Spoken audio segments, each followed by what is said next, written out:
and báwo lẹ ṣe rí relationship 54-year-old man sí 6-year-old ẹ fún wa báwo ni dynamic yẹn ṣe máa ṣiṣẹ́ kí ni Ànábì àti Aisha ní in common as a 6-year-old àti 54-year-old so ẹ sọ fún wa.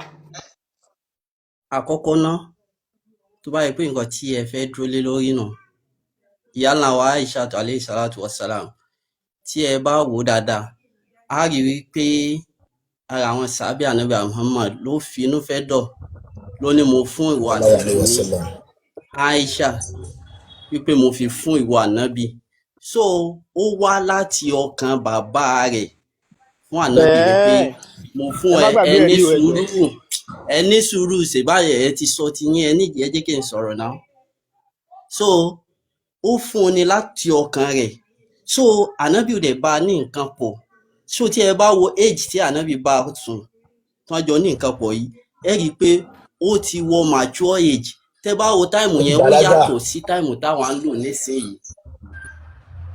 So number one, any surusa, ejo. Number one, me if I get emotional, but ó máa ń irritate me tí n bá ń gbọ́ àwọn àgbàlagbà ọkùnrin, ó máa ń refer sí 9-year-old as adults. Number two, there is no scientific or biological evidence telling me wá people were maturing different back then. Irony, that's a big fat lie. In fact, any suru mo jẹ́ kẹ́ sọ̀rọ̀ me interrupting you. In fact, people are growing at a much higher rate nisin because I need access to better healthcare. I need access to Burger King, gbogbo oúnjẹ tá ń jẹ. So number one, irọ́ baba ńlá irọ́ lẹ́pa. Number two, ẹ sọ pé brother me interrupting you. Ṣé pé mo gbẹ́nu dákẹ́? Ẹ jẹ́ n sọ̀rọ̀. Mr. Jamiu, ẹ jẹ́ mute your mic. Ẹ jẹ́ n sọ̀rọ̀. Ṣé pé mi interrupting you? Ẹni sùúrù ṣe sọ̀rọ̀ náà ẹni kí ní sùúrù ṣé ọ̀n ta sí i. Àfà ẹni sùúrù fún ẹ jẹ́ kó gbádùn ara wọn. Mr. Jamiu ẹ mute ẹ̀yin kọ́ mò ń bá sọ̀rọ̀ nísìn bọ́bọ́ yìí mò ń bá sọ̀rọ̀ so ẹ jọ ṣe rí pé mo jẹ́ kẹ́ sọ̀rọ̀ mi interrupt yín ẹ jẹ́ keep respect yẹn ṣe get now. Secondly ẹ sọ pé Ànábì ní pé bàbá Aisha ló fún ó voluntary látọkùn ẹ̀ ló ti wá ẹ mú ẹ̀rí yẹn wá number one. Tó ṣe kí n sọ̀rọ̀ báyìí. Ẹ̀rí wá pé ó fi fún tọkàntọkàn ló fi Aisha fún Ànábì so ẹ kọ́kọ́ mẹ́rin yẹn wá kàkà then tẹ́ bá ti wá kà I will go on to the next one. So ṣé àkọ́kọ́ náà nǹkan tí mo fẹ́ kẹ́ mọ̀ ni pé Aisha ò jábọ́ láti òde ọ̀run Aisha ò dẹ̀ kí ń ṣe ẹrú. Evidence. Ẹ lọ sínú hadith ṣebí hadith ló wà lọ́wọ́ yín yẹn. Number wo la máa lọ? Book name, number, kò lè sọ pé hadith. You know there are thousands of hadith. So, ẹ fún wa ní book name because hadith tèmi ní ó show wa pé Abubakar kò fọwọ́ sí. Dandan l'Ànábì ló fi gba Aisha lọ́wọ́ ẹ̀. Because ìgbà tí no ẹ kọ́kọ́ show titi yín. Ẹ ka nǹkan tí ẹ sọ yẹn ká jáde. Kọ́ show titi yín ẹ̀yin lẹ make claim pé tọkàntọkàn ló fi Aisha fún Ànábì ẹ jọ evidence. Ibi tí Abubakar ti sọ tó ti disagree tí yóò fi fún. Ẹ̀rí yín wá ọ̀ṣẹ́ mọ̀ pé ilẹ̀ kọ́kọ́ make claim èmi ní claim tèmi tẹ́ bá ti submit titi yín èmi á submit tèmi bí conversation ṣe ń ṣiṣẹ́ nìyẹn ẹ jọ sir keep it nice and short and simple okay 2026 la wà. Kò ní sú wa kò ní rẹwà Allah ló máa give up afẹ́fẹ́ ti fẹ́ àti rí fúnra Allah àti rí fúnra Ànábì àti rí fúnra Quran ẹ ti make a claim pé ó voluntarily ó ní take her Aisha yeah you can have her ó yá ẹ mẹ́rin wá number one. Mo ń dá yín lóhùn mo ní kẹ́ ẹ mú ibi tí Abubakar sì dé. Ẹjọ́ Mr. Clever ẹ ń porúkọ yín ní clever but display cleverness yẹn ẹ sọ wípé ìgbà tí Ànábì lọ bá Abubakar ní pé ó fi tọkàntọkàn ó fi ilẹ̀ nìyẹn ẹ mẹ́rin wá kàkà mo dẹ̀ máa mú tèmi wá ẹ kọ́kọ́ mú títí yín wá ẹ̀yin lẹ kọ́kọ́ make a claim yẹn náà. Ẹ sọ pé mi ò display clever. Kí ni ìtumọ̀ nǹkan tẹ́ ẹ sọ pẹ̀lú pé mi ò display clever? Ẹ mú ẹ̀rí nǹkan tẹ́ ẹ sọ wá ṣé kí n sọ Chinese. Ẹ mú ẹ̀rí. Ẹni sùúrù ẹ jẹ́ ń já yín bọ́ kẹ́ lọ tap in comment section we don't have time for such nonsense. Tẹ́ bá ti lẹ́rìí kẹ́ padà wá sókè Mr. Jamiu ẹ mẹ́rin wá.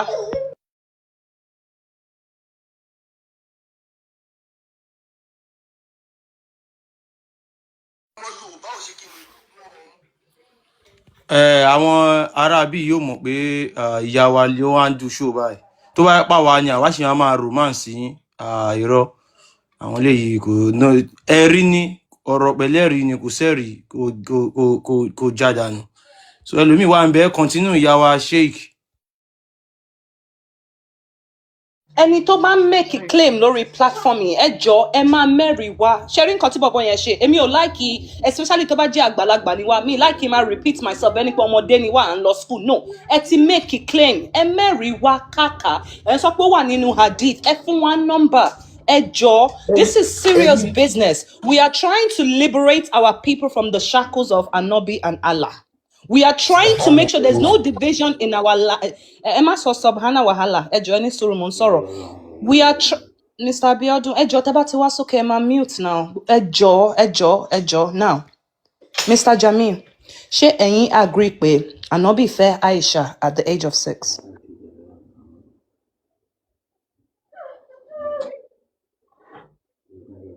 Mr. Jamil, ẹ̀yin ni mo ń bá sọ̀rọ̀.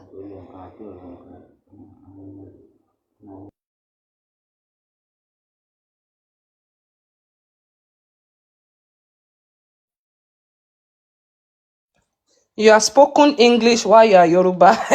Type English in here properly. Èmi ò sọ pé English or Yoruba kò make a difference. Colonizer èdè yẹn wọ́n fi colonize wa ni. So ìyẹn òun ṣẹjọ́ mi. So ẹ jọ̀ọ́ Mr. Jamil ṣe wà ńbẹ̀. Okay, wọ́n ti jábọ́. So Mr. Clever tẹ́ bá ti mú ẹ̀rí yín wá a lè gbé yín wá sókè. Ẹ sọ pé tọkàntọkàn ni Ànábì ṣe fẹ́ Aisha ní pé bàbá ẹ̀ fún ni. So host mi mọ̀ bóyá ẹ ní hadith yẹn kàkà máa gbé sókè. Let me see if I can bring it up. Mo gbé wá lẹ́ẹ̀kan ẹ jẹ́ n bá ń gbé wá. Make I pack this please.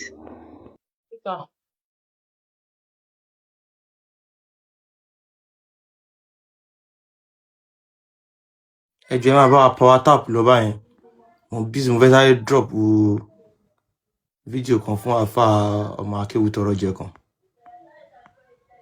ẹ jọ̀ọ́ ẹ máa bá wa power tap ẹ ti rí pé àwọn àfà kò sẹ́ẹ̀rì irọ́ ló ń pa fáwọn èèyàn Clever ló ti send request tí ó ti mẹ́rìí dání ni tó bá mẹ́rìí dání tó bá gbé sókè tó bá ti mẹ́rìí dání wọ́n á tún larí ẹ mọ́kàbá ni ọ̀. Ẹ lè gbé wọn sókè kó wá present ẹ̀rí wọn evidence wọn tó bá lé evidence kó wá sókè ẹ jọ̀ọ́ tẹ́ bá lé evidence ẹ má wá sókè it's very simple you know.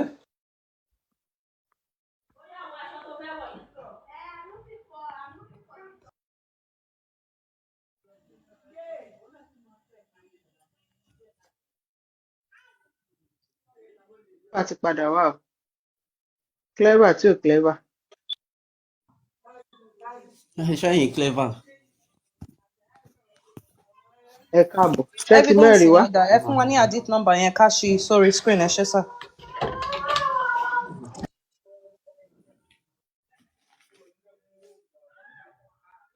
ìyá wa Mo ń dúró dè ẹ̀rí tí yín n ẹ bá jọ̀ọ́ fún sà. yín lẹ́rìí ṣé ẹ máa allow èmi náà láti béèrè question lọ́wọ́ yín. Absolutely ẹ fún mi lẹ́rìí first. ṣé ẹ máa allow tí ò ní dìjà Kò lè tí ò dìjà dẹ̀ tẹ́ ní bá fa ti mi. mẹ́rin yín wá ẹ mọ̀ pé nǹkan tó máa ń bí mi nínú nìyẹn ẹ máa make claim ẹ ní support ẹ pẹ̀lú evidence so torí ẹ̀ ni mo ṣe bínú earlier mi ìbínú mọ́ ní ìsìn because mo mọ̀ pé ti mẹ́rin wá so ẹ bá wa present ẹ fún wa number hadith. bó Yorùbá nìkan tí gbogbo wa jọ ń sọ yìí náà Lẹ́rìí sà. mo sọ nínú àwọn ọ̀rọ̀ tí mo sọ ń sìn Tẹ́ bá gbé gbogbo wa hadith yìí wá náà màá wí larí yín mọ́kàbá. ọyẹ là because Ànábì Jackie Muhammad Chan sallallahu style ni alaihi màá wasallam. fi là máa make sure pé ẹ jábọ́ sí comment section wọn ò ní catch yín bẹ̀ gbogbo èèyàn ẹ má gbọ́wọ́ yín síwájú ẹ jẹ́ kó drop so you have 10 seconds ẹ mẹ́rin wá. àkọ́kọ́ náà Ànábì Muhammad sallallahu alaihi wasallam ìkẹ́ àtọ́lá àtọ́lọ́hún kó máa bá ó ní pé inna dina inda Allahi al-Islam. Okay, ẹ ṣé sir, thank you for coming. Ẹ jọ̀ọ́ ẹ má catch àmọ́ wọn ní yẹ́pẹ̀ comment o gbò sir. ẹ má tiẹ̀ pé ambulance fún wọn ní comment section yẹn, mo ti lárí wọn, mo ti làdí wọn mọ́kàbá, everything tí mo lè là mo ti là. Thank you for coming.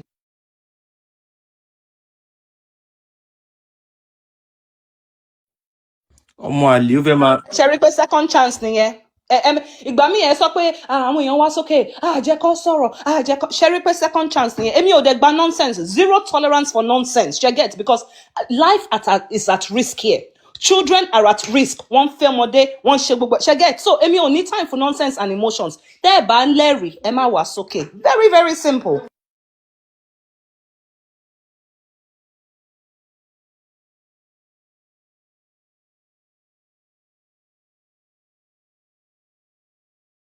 Customer please.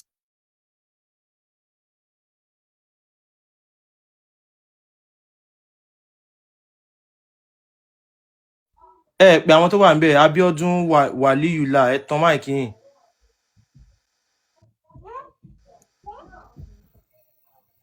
Ẹ kálẹ́. Hello, ẹ kálẹ́. Yeah, ẹ káàbọ̀. Ṣé ẹrú Lárúbáwá ni ẹrú Israel àbí ọmọ Orúnmọlẹ̀?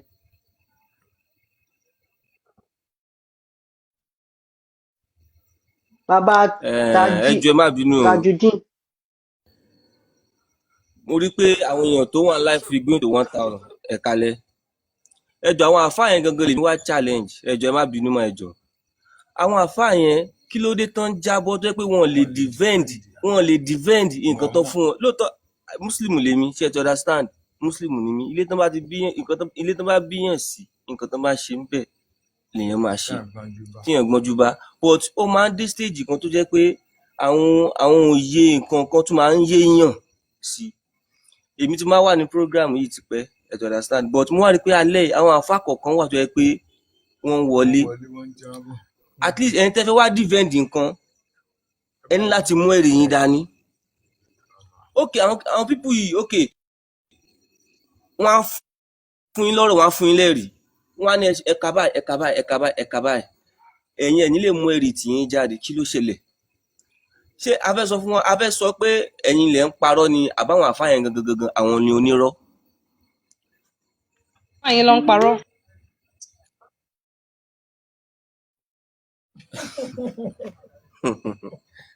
One chance méjì, ṣe rí pé mo fún one chance méjì láti fún mi ní ìyàjú. So mo máa ń try láti follow programming dáadáa. Ẹ ṣe. So ṣé Mùsùlùmí lẹ́yìn ni bàbá Tajudeen? Mùsùlùmí lèmi, ṣé ẹ ti understand? Mùsùlùmí ni mí. So ẹ má bínú. Èmi. Ẹ continue. Okay. Ṣeré mi lóòótọ́ mò ń kírun normal, but èmi ò lọlé kéwú. Ìwọ̀nba tí mo fi ń kírun mo mọ̀ bí káka fatia. Pé fatia náà fi ń kírun. Ìwọ̀n bá tètè mọ fatia ò ti kírun. So bí kúlí wà láò, kúlí house. So a mọ̀ yẹn. But pé ká wá lọlé kéwú ká tún ní more knowledge. No. Wọ́n ní ká lọ náà àṣà ni. Gbogbo àwọn tó jẹ́ bí àbúrò. Ẹ wá ṣe sùúrù báyẹn. Ṣó ayé kéèyàn máa ṣe nǹkan tí yóò nímọ̀ nípa ẹ̀? Kò dáa kéèyàn máa ṣe nǹkan tí yóò nímọ̀ nípa ẹ̀. So ẹ ń ṣe Islam ẹ̀ dẹ̀ nímọ̀ nípa Islam? Mo nímọ̀ o gẹ́gẹ́ bí ìwọ̀nba tọ̀dọ̀ mi. Ìmọ̀ tẹ́ ẹ níyẹn náà ni náà la fẹ́ jọ fẹ́ gbéyẹ̀wò báyìí. Kí ni nǹkan tẹ́ ẹ mọ̀ nípa Islam gan? Kẹjá bẹ̀rẹ̀ láti bẹ̀yẹ. Kí ni ìmọ̀ tẹ́ ẹ ní nípa Islam? Ìmọ̀ ni pé ká kírun ká mọ Ọlọ́run lọ́kan. Ká dẹ̀ gbà pé Muhammad sallallahu alaihi wasallam òjíṣẹ́ Ọlọ́run ni. Dandan ni pé ẹ gbọ́dọ̀ gbà pé Muhammad òjíṣẹ́ Allah ni àbí? Òjíṣẹ́ Allah ni, òjíṣẹ́ ni. All right. Ṣebí ẹ ti wà lórí ètò wa ti pẹ́ ẹ̀dẹ̀ tí mo yàtọ̀ pé Allah kì í ṣe Ọlọ́run. Mo ti wà lórí ètò yìí ti pẹ́ pé Allah nínú Quran Ọlọ́run ló túmọ̀ sí. Okay. But ẹ sọ pé ẹ ní mọ̀ tẹ́lẹ̀tẹ́lẹ̀ nípa ẹ̀. So báwo lẹ́yìn ṣe wá mọ̀ pọ̀ náà ni? Nǹkan tẹ́ ẹ má bínú. Gẹ́gẹ́ bí nǹkan tí àfáà yẹn sọ pé àwọn ọmọ aliamudu àti kúlẹ̀ aláwù. Sálámùdù yẹn jí kí wọ́n kà kan tu káwọ́ bóyá wọ́n mọ̀ lóòótọ́. Eka Fatia. أعوذ بالله من الشيطان الرجيم بسم الله الرحمن الرحيم بسم الله الرحمن الرحيم الحمد لله رب العالمين الرحمن الرحيم مالك يوم الدين إياك نعبد وإياك نستعين اهدنا الصراط المستقيم صراط الذين أنعمت عليهم غير المغضوب عليهم ولا الضالين آمين بسم الله الرحمن الرحيم قل هو الله أحد الله الصمد لم يلد ولم يولد ولم يكن له كفوا أحد. So Mr. Tajudeen ṣe lè break it down ní Yorùbá nǹkan tẹ́ Fatia tẹ́ ẹ fún wa word for word kí ló ń sọ ní Yorùbá or even in English ẹ mọ̀ pé for example now èmi ò gbọ́ Lárúbáwá ṣe get so tẹ́ bá fẹ́ translate ẹ fún mi kí ni Fatia sọ exactly ẹ fún wa ní nǹkan tó sọ.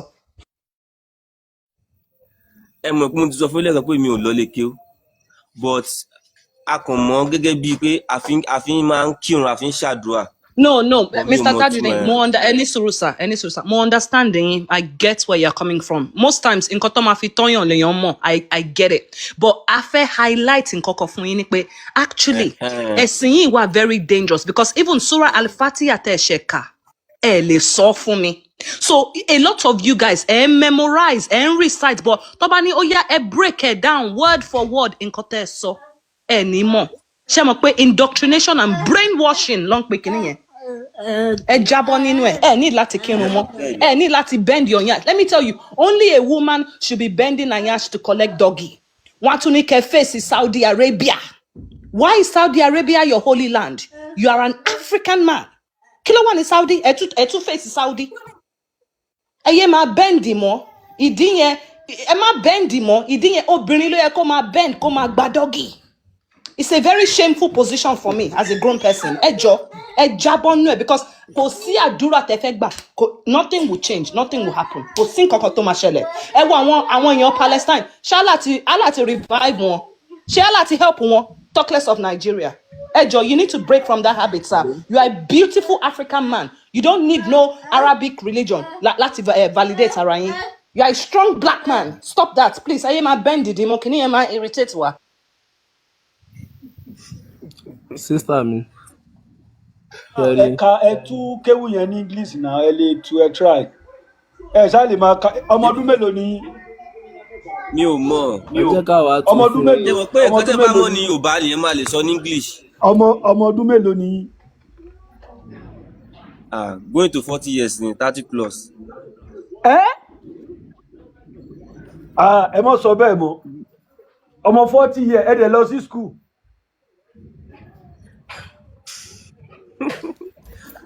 Ẹ lọ sí school rà. Going to 40.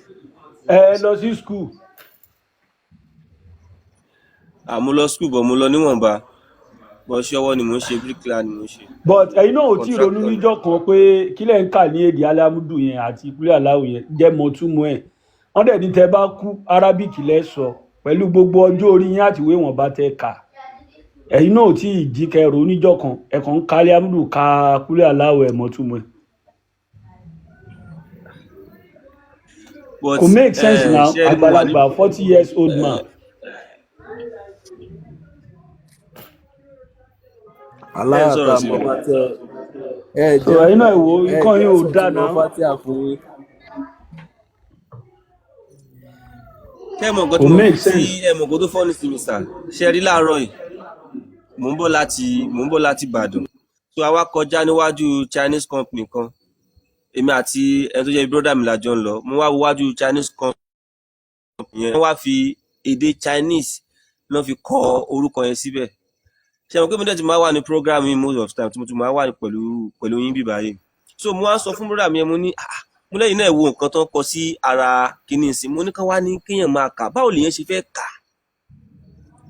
nígbà tí wàá kọ nǹkan tẹ́ máa ní káàṣẹ ló mo ní ká wá ní kọ́ ọmọ rẹ̀ ṣe ló máa kọ́ kìíní ìsìn mo ní tó bá tẹ̀ wá ka eléyìí náà a ṣe láwọn tó ń interpret fáwọn Chinese tó bá ka èdè yìí wọ́n sì fi ń gbowó tó yẹ kí màá tiẹ̀ ní a fi ń sọ̀rọ̀ yìí ní ọ̀sán wọn á ní òkè ẹ̀yin náà wèdè Lárúbáwá tí àwọn àfáà wa ní ká máa kà ń sìn nǹkan tá a mọ̀ tán ní ká máa kà ọ̀rọ̀ yìí a sì sọ lọ́sàn-án mímọ̀ pé máa gbé mi wọlé. so ìkan tẹ máa ṣe sí ni pé àyàmọ́ Adélékè ẹ̀jọ́ bá wọn gbé Fatia yẹn wá so kàn kà ní English káwọn náà wá tù so kí ni ìwúre àbí àdúrà tó ń ṣe fún Allah nínú Fatia yìí torí inú fatia yẹn at the end of the day èpè làláṣẹ fáwọn Christian àti Jew ẹ̀yin dẹ́ mú fatia yẹn gẹ́gẹ́ bí àdúrà ẹ̀ ń kà bóyá bí 17 times àbí 27 times léde ẹ̀ẹ́dẹ̀ mọ̀ túmọ̀ ẹ̀ kúlẹ̀ aláwù tẹ́lẹ̀ yìí ń kà yẹn wọ́n ní ẹ máa kà á fòkù kò dẹ̀ sí nǹkan kan tó bá òkú lọ nínú kúlẹ̀ aláwù bẹ́ẹ̀ nítorí pé gbogbo yín ẹ̀ mọ̀ túmọ̀ ẹ̀ tí yín ni pé kí àfa ọkà fún yín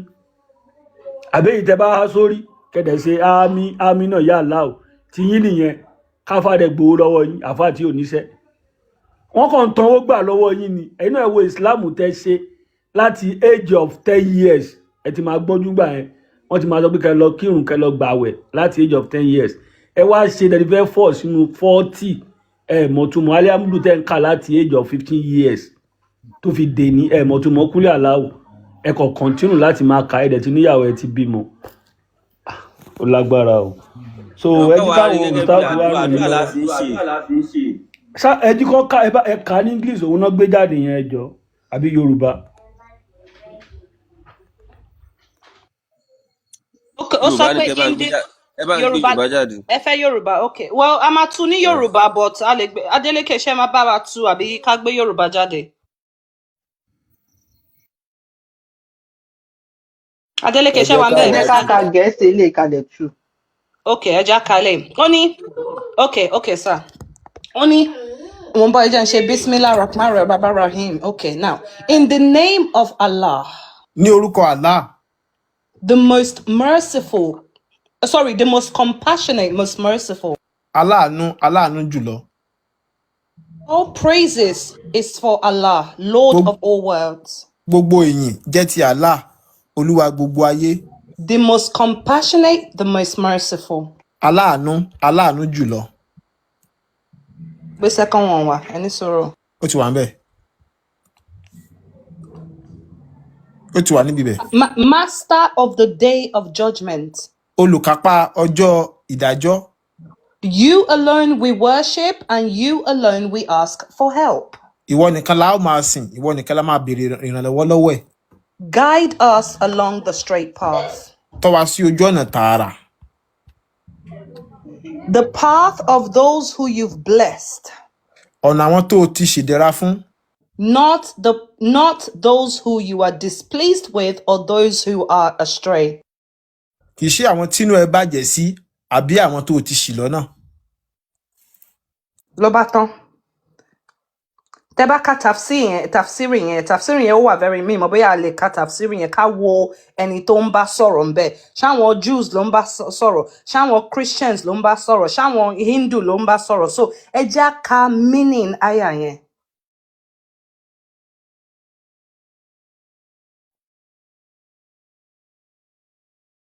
Bàbá mi ẹ wò brother mi ẹ máa bend over mọ́ kíní yẹn máa irritate me ẹ jọ you are an African man ẹ ní láti bend over for any fucking body especially this shigidi Allah ò lè ṣe nǹkan kan náà àti rí Palestine àti rí gbogbo ẹ̀ on pray láti jọ nǹkan kan ṣẹlẹ̀ there's no power in any prayer action la need.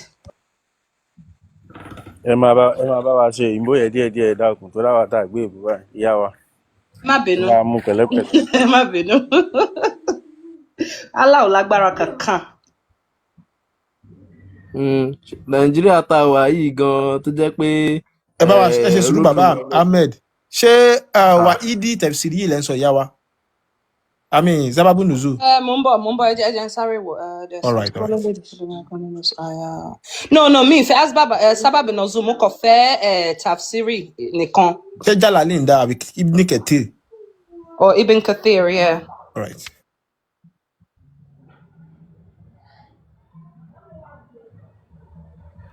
Mo fẹ́ advice gbogbo wa ẹ yé máa rán àwọn ọmọ yín lọ sílé kéwú because as you can see. Gbé mi sí big screen mo ti gbé ìkan wá. Ti gbé jáde okay. Ìyẹn tinú ìwé. Òun ló wà ń 7 yẹn.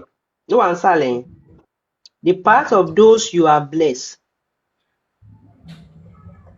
Mo ti mọ̀ pé àwọn Jew and Christian ló ń bú. Okay, àti rí Big Jose, thank you mama. Ó ní Adeleke tá bá ti ready àkà nínú ìwé. Ó ní the path of those who are blessed with patience. Àwọn tó ti ṣèdẹ̀ra fún pẹ̀lú sùúrù. Not of those who, sorry, not of those. Big Joseph, boya in lemaka mi rio o cut off there. Boya ẹ̀yin ẹ̀ka. Okay. Only the part of those you have blessed ọ̀nà àwọn tó ti ṣèdẹ́ra fún with guidance, not those you are with anger on them. pẹ̀lú ìmọ̀nà kì í ṣe àwọn eléyìí tó bínú sí Who are the Jews? tó jẹ́ àwọn Júù Not for the misguide. tàbí àwọn tó ń ṣì lọ́nà Who are the Christians? tí wọ́n jẹ́ Kristẹni. The grammatical structure here show that Bí wọ́n ṣe sọ àwọn ọ̀rọ̀ yìí bí Allah ṣe sọ ó fi hàn wípé those who are guide, àwọn tí wọ́n fi mọ̀nà they are not Jew nor Christian. wọn kì í ṣe Júù wọn dẹ̀ kì í ṣe Christian àwọn yẹn ṣìnà. Allah Almighty know the best of what is correct. Allah ló nímọ̀ nípa nǹkan tó jẹ́ òdodo. And to him is the return of the home.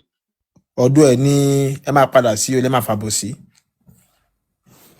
So ó ti parí. Thank you, Big Joseph. Thank you. So, Sherry, aya Mr. Tajudeen. Sherry pé ó indirectly ó ń bú àwọn Jews and Christian. Ó sọ fún pé àwọn ti ṣìnà but àwa Muslim o ṣìnà ìyẹn lẹ dẹ̀ fi ń gbàdúrà táwọn èèyàn máa sọ amen.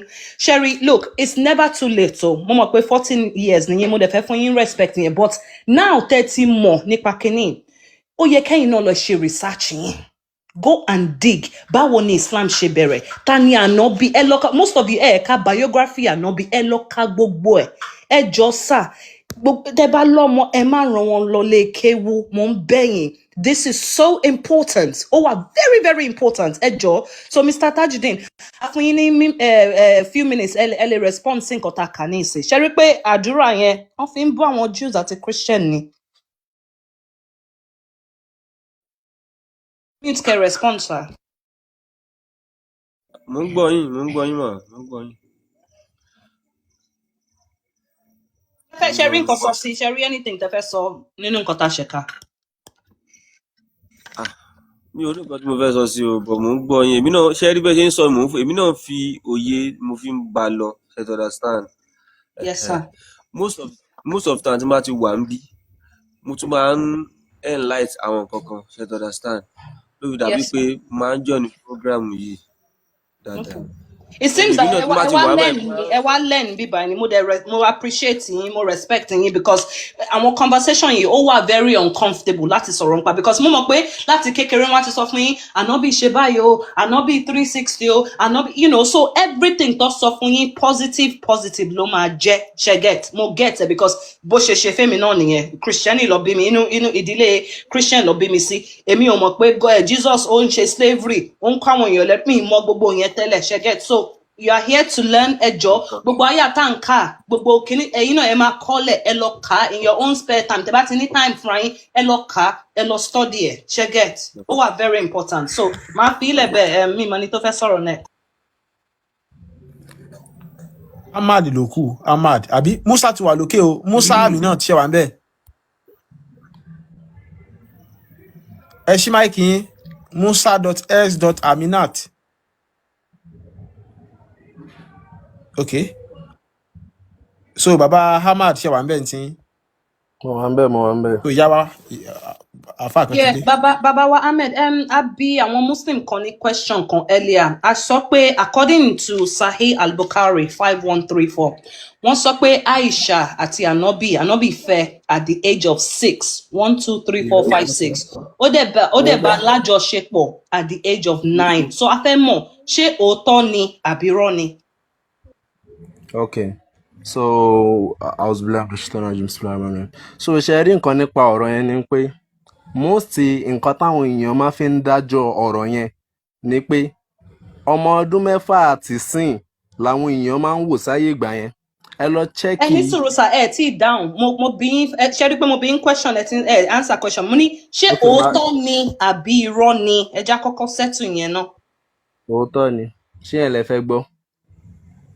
How old ni Ànábì jẹ́ nígbà yẹn 53 àbí 54 right? Yes. Okay, oya ẹ lè explain nísìn. Okay, so nígbà yẹn tí a bá wo iye ọmọ ọdún gbà tí wọ́n jẹ́ ńgbà yẹn irú Aisha ń sìn náà bí Islam ṣe sọ fún wọn ó ní ọmọ ọdún mẹ́fà ni àbí so ọmọ ọdún mẹ́fà at that moment tá a bá wo nǹkan tó ti ń ṣe at that moment a máa rí i pé ọmọ ọdún mẹ́fà eléyìí kò ń ṣe ọmọ kékeré mọ́.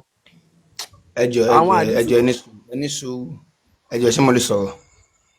parí náà ẹ jẹ́ kó ṣe tán náà ẹ jọ̀ọ́ ẹ jẹ́ kó ṣe tán ẹ jẹ́ kó ṣe tán náà ẹ bá sọ̀rọ̀ lọ́wọ́. kì í ṣe nǹkan tó yẹ kí wọ́n sọ ni wọ́n sọ yẹn kì í ṣe nǹkan tó yẹ kí wọ́n sọ ni wọ́n sọ yẹn. ẹ dẹ́ ní sùúrù you wait your own time. ẹ máa dáhùn question ní question ẹ máa ẹ fẹ́ máa solve question ní question ṣé question ti yín ni. àfa méjì ti kọlu ra wọn nìyẹn ẹgbẹ́ sókè rẹ̀ bá mú àti.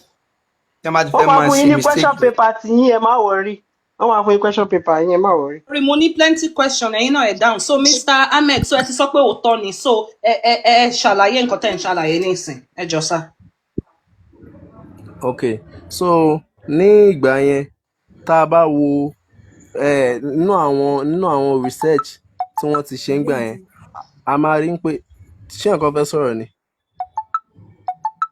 bàbá oníkun kéwù ẹ má ṣì máìkì yín mẹ́jọ ẹ mute ẹjọ. ó yẹ continue àmà. so ní ìgbà yẹn a máa rí pé the right stage of that time kíyàn lè fẹ́ obìnrin òun ni time yẹn a máa rí pé Islam kò síbi tí Islam ti sọ fún wa pé ká fẹ́ ọmọ ọdún mẹ́fà ká fẹ́ ọmọ ọdún mẹ́sàn-án bí Islam ṣe gbé kalẹ̀ gangan ni pé the stage of tóbìnrin bá ti ṣe ripe like tó bá jẹ́ pé era ti wà ẹni tí Islam gbà lélẹ̀ ẹni tí ayé ti wà yìí ẹni tó gbà lélẹ̀ like time tí obìnrin lè fẹ́yàwó lélẹ̀ time yẹn náà ni a lè ṣe kí ni o. no Mr. Ahmed nǹkan tẹ́ need láti rántí wípé Islam is for all times. Anything tí Allah bá ti ṣe haram, ó wà haram lẹ́ni ní 2026. Anything tí Allah bá ti ṣe halal, ó wà halal lẹ́ni. So, ẹ má lo fallacy, ẹni sùúrù, nǹkan tẹ́ ń sọ, ó wà very, ẹni sùúrù sir, nǹkan tẹ́ ń sọ, ó wà very, ẹni sùúrù, nǹkan tẹ́ ń sọ, ó wà very fallacious. So, Islam is for all times. Ṣẹ̀gẹ̀t, látìgbà tó ti reveal Al-Quran to Anabi Muhammad sallallahu alayhi wa sallam, ó valid ní 2016 ó dẹ̀ máa valid ní 2050 ṣe understand. So now Mr. Ahmed ẹ sọ pé bó ṣe ń dàgbà nígbà yẹn o kìnnìkan ṣe lè fún wa ní scientific evidence tó máa highlight fún wa pé okay o back then o nígbà yẹn o àwọn ọmọ yẹn máa ń tètè bàlágà àwọn yẹn máa ń tètè ṣe kìnnìkan ṣe get irú evidence tẹ máa mú wá nìyẹn and we want scientific studied research ṣe get. Thank you sir.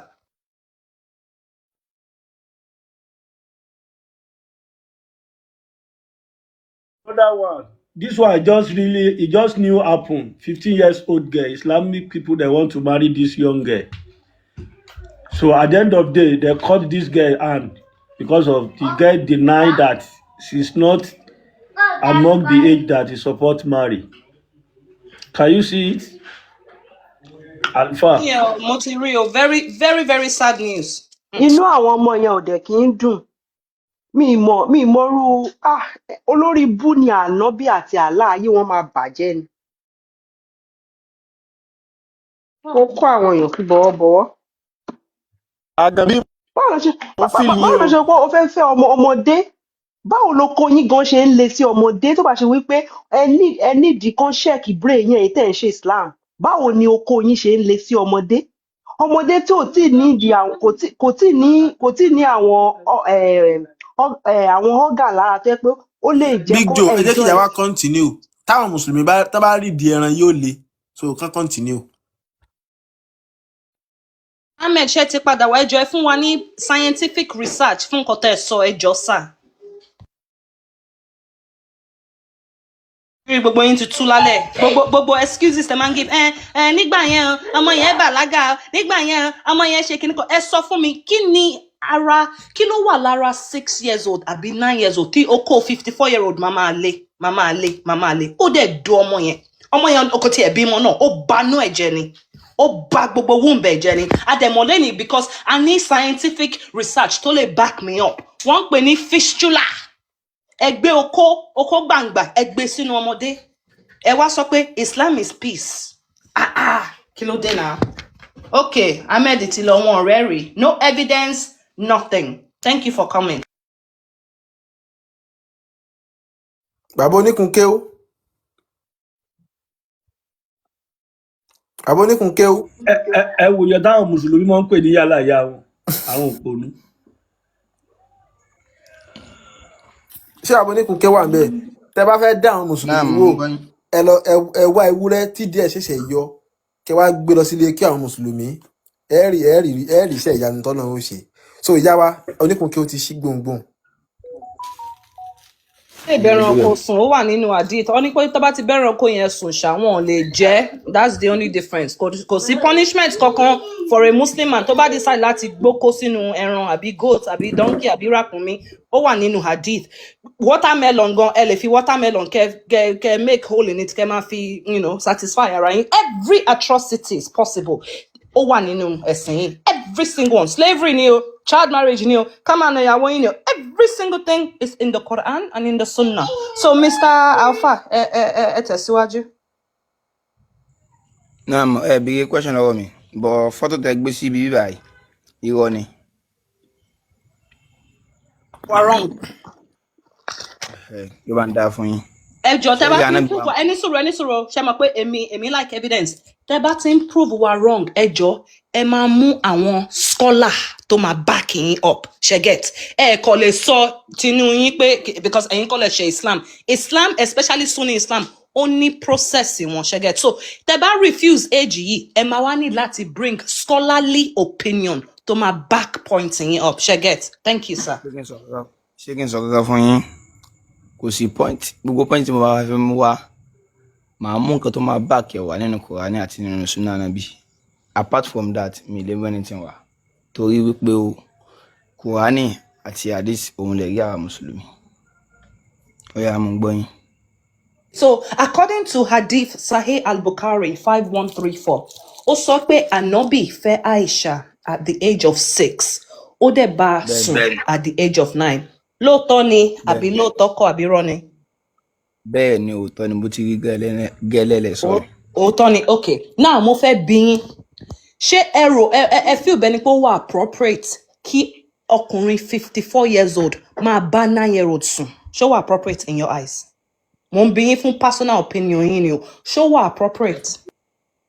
personal opinion tèmi gẹ́gẹ́ bó ti wà nínú Kùránì àti nínú Sunnah Nabi gẹ́gẹ́ bó ti wà nínú Sunnah Nabi nǹkan tánàbí bá ti ṣe àwa náà lè ṣe rẹ̀ ṣùgbọ́n. so ẹ̀yin náà lè bọ́ ọmọdé sùn. ẹ jẹ́ kí n sọ kankan fún yín ẹ gbọ́ tèmi mọ́ ti yín ṣàkíyà wa Yorùbá ó yá àdámà wa Yorùbá ó yàtọ̀ sí àdámà àwọn Lárúbáwá ìdàgbàsókè wa sì yàtọ̀ síra wa ṣé kẹ́ tí mo sọ yé yín. No, but ẹ kọ́kọ́ sọ pé nǹkan t'Ànábì bá ṣe àwa náà lè ṣe. So right now, ẹ forget Yorùbá, Arab, kìnìkan. Ànábì ni leader yín. So ẹ sọ pé nǹkan t'Ànábì bá ṣe, ẹ̀yin náà lè ṣe. So mo ń bi yín directly. Me, I don't shy of this question. Màá bi yín ni. Ṣé ẹ lè bá ọmọ ọdún mẹ́sàn-án sùn according to what Ànábì did? Yes or no? Ṣé kí n sọ kankan fún yín? Ẹ lè fi ìdàgbàsókè. Answer question me. Answer question me first. Màá answer question yẹn ẹ ní sùúrù. Ìdàgbàsókè wa yàtọ̀ síra wa. Ṣó ti yé yín? Ìdàgbàsókè wọn níbẹ̀ ó grow yàtọ̀ sí tiwa nílẹ̀ Yorùbá. That's a lie. That's a lie. That's a lie. That's a lie. That's a lie. That's bullshit. Ẹ lè fọmọ 6 years. Ẹ lè fi ọmọ 6 ẹ ní sùúrù. Ẹ lè fọmọ 6 years sí Lárúbáwá. Ẹ lè fi wé 6 years sí Yorùbá. That's a lie. That's a lie. That's a lie. A 6-year-old is a 6-year-old in Spain, in Russia, in Hungary, in Romania, in Saudi Arabia. A 6-year-old is a 6-year-old no matter ibi tẹ́ bá lọ. The only difference tó lè yàtọ̀ ni pé àwọn ọmọdé mi wọ́n máa need láti máa handle responsibility from a young age. Kò change age wọn. Kò mean pé wọ́n mature quicker.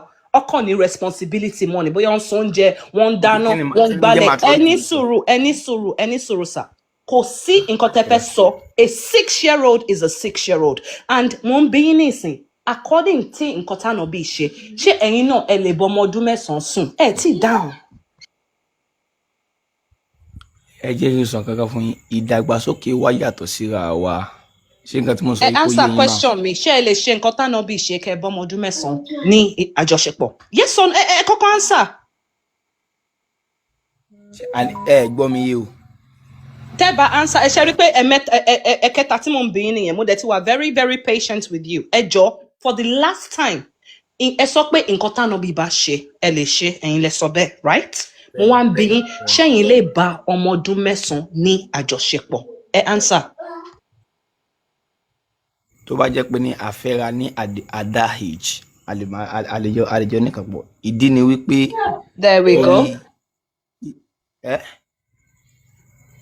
mo sọ fáwọn ilé ní there we go ṣe tí ń gbọ́ wọn nísìn ṣe tí ń gbọ́ wọn etí yín lẹ fi gbọ́ o you heard it from the horse's mouth itself àwọn ló sọ wọn náà wọn lè ṣe. mo lè ṣe tí tó bá jẹ́ pé ní ọmọ yẹn o ọmọ tó jẹ́ pé ọmọ ọdún 9 ni ìdàgbàsókè rẹ̀ ó ju ọjọ́ orí ẹ̀ lọ so ti yé yín ṣé àwọn ọmọ 11 years tó ti ń bímọ láyé sí ni 12 years. ó yẹ kó arrest yín ni tó bá jẹ́ UK lẹ́wà definitely wọ́n check gbogbo laptop yín wọ́n check gbogbo phone yín because a lot of things tẹ́ máa wò ó máa involve ọmọdé ẹ ti sọ kò sí nǹkan kan tí mo fẹ́ ṣe so àwọn èèyàn mò ń sọ fún yín nísìn ẹ má kàn mọ́ yín lọ kéwu because àwọn àfáà yìí ẹni sùúrù àwọn àfáà yìí they don't see your children as children o wọ́n máa ń gauge ẹ̀ ní eléyìí ti lọ́yàn díẹ̀ o ok ó ti bàlágà eléyìí nídìí o ó ní wide hips o ó ti bàlágà ẹ dẹ̀ mọ̀ pé children will grow at different rates kò mean pé wọ́n ti di àgbàlagbà wọ́n ti sọ ọ́ ọ̀nà àwọn lè ba ẹni sọ̀rọ̀ Mr. Adeleke àbí someone take over the conversation kìíní yẹn ó máa irritate me this particular topic because ó ń ṣẹlẹ̀ ní Somalia ó ń ṣẹlẹ̀ ní Nigeria ó ń ṣẹlẹ̀ ní Yemen wọ́n ti báyé àwọn ọmọ yìí jẹ́ wọ́n dẹ̀ jókòó ó máa ń jẹ́ kí n feel emotional so kẹ́lòmí bá wọn sọ̀rọ̀ because èmi èpè ní máa ṣẹ́ ni to be honest. àáfàá tó lè dún ọmọ ọdún 9 káàbọ̀ sí dáadáa ló dé àwọn mẹ́rin ló ti bá sùn ní family house yín àáfàá oníkùn kéwú